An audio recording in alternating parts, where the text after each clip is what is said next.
welcome to This Explainer. Today, we're embarking on what is honestly a profoundly fascinating journey. We are going to look at the absolute mystery of the Holy Spirit, tracking an incredible narrative from the massive cosmic scale of the universe all the way down to the deeply intimate space of the human soul. You know, historically, the golden dove has been a really powerful symbol of peace and the Spirit's descent. Keep that imagery in the back of your mind as we explore how this divine presence interacts with our world.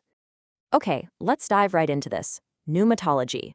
It's essentially the formal theological study of the Holy Spirit. And the reason this specific area of study is absolutely crucial is that the Holy Spirit is perhaps the single most misunderstood person of the Godhead. Throughout history, there's been this persistent, kind of strange tendency to reduce the Spirit to an abstract force, a thing, or just some vague feeling, rather than actually recognizing him as a distinct, active person with a vital role. So today, drawing strictly from our curated source texts, we're going to clear up that mystery. Here's our roadmap for this explainer. First, identity, the divine person. Second, cosmic power, animating creation.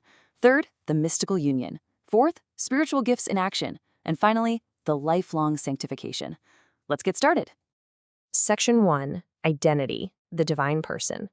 Now, what's really interesting here is how the specific attributes drawn directly from the biblical texts completely shatter this myth that the Spirit is just an it or some impersonal energy field. Think about it. The Spirit actually possesses an intellect. He searches all things. He reveals them. He has knowledge of the deep mind of God. He has his own mind, experiences real emotions. I mean, we see scriptural warnings about grieving the Holy Spirit, right? And crucially, he has a will. He makes deliberate choices and decisions. An abstract force or an energy field doesn't have a will or emotions. These are the undeniable, literal hallmarks of a distinct, living person. So let's look at how this builds historically. The early Christian church actually had to wrestle with this deep identity. Take Athanasius, one of the famous Cappadocian fathers. He gives us this incredibly powerful quote. Basically, early theologians like Athanasius and Basil settled some absolutely massive historical debates about the Trinity. They pointed directly to the fact that Jesus commanded baptism in the name of the Father, the Son, and the Holy Spirit, all equally. Basil argued that this baptismal formula literally proved the absolute inseparability and the full equal divinity of the Spirit. He wasn't some subordinate at the bottom of a hierarchy. He shares the exact same divinity as the Father and the Son. Section 2, Cosmic Power, Animating Creation. We often just kind of assume that the Holy Spirit's primary work only kicked off in the New Testament, right? Like on the day of Pentecost. But the theologian Abraham Kuyper outlines a much grander, truly cosmic timeline involving 3 distinct steps in the creation narrative. Step 1, the creation of raw matter and its dormant germs of life. Step 2, the Spirit hovering over the chaos and quickening, or basically sparking that hidden life into existence. And step 3, the ongoing operation of leading every single creature to its final intended destiny. So the Spirit didn't just arrive late to the party. He's been actively animating the universe, coming into direct contact with creation to fan that spark of life since the very beginning of time. Section 3, the mystical union. Now, this brings us to a profoundly beautiful theological concept found in our sources, the unio mystica, or mystical union. It's defined as an organic connection uniting Christ the head and the members, meaning us the believers, in an incomprehensible, vital fellowship. This isn't just some legal contract or a shared philosophy, folks. It is a literal, spiritual root of life that connects the individual directly to Christ, and it's made entirely possible by the indwelling of the Holy Spirit. And this brilliantly illustrates the whole concept. It's Abraham Kuyper's city waterworks analogy. Picture a city building a massive, highly complex network of underground pipes. That infrastructure, that represents the mystical union prepared and established by Christ's incarnation and work. But here's the thing. The pipes are completely dry until the grand opening.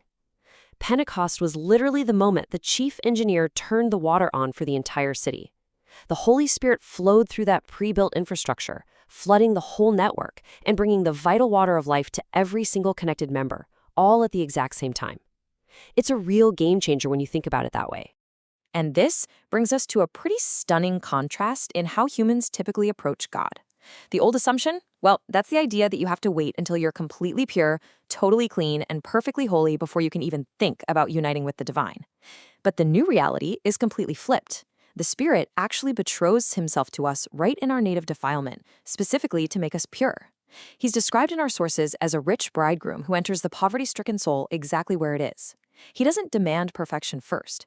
Instead, he brings the shining robes of his own righteousness to impart holiness. It's an absolutely astonishing picture of grace, meeting us exactly where we are. Section 4, Spiritual Gifts in Action. So, moving on, our sources highlight two crucial Greek terms when it comes to these spiritual gifts. First, we have pneumatokos, which really emphasizes the supernatural origin. These are spiritual things coming directly from the Spirit. And second, charisma, which literally translates to a grace gift. Now, this is a vital distinction to make. These are not just naturally developed human abilities or, talents you learned in school. No way. They are supernatural grace gifts, distributed exactly as the Spirit decides. And they aren't given to measure someone's personal spirituality level. They are given to empower them. These supernatural gifts generally fall into two distinct categories, both meant to edify others. First up, we have gifts of speaking, things like evangelism or teaching, which involve the clear, bold proclamation of revealed truth. Second, we have gifts of serving, like administration or showing mercy, which are practical acts of love inspired directly by the Spirit. The sources really emphasize that these gifts ensure believers simply cannot live selfishly or egotistically. They're designed to force us outward, to sacrifice ourselves in service to others, basically building up the entire community. It's like a giant puzzle where everyone's piece is needed. Section 5, the lifelong sanctification.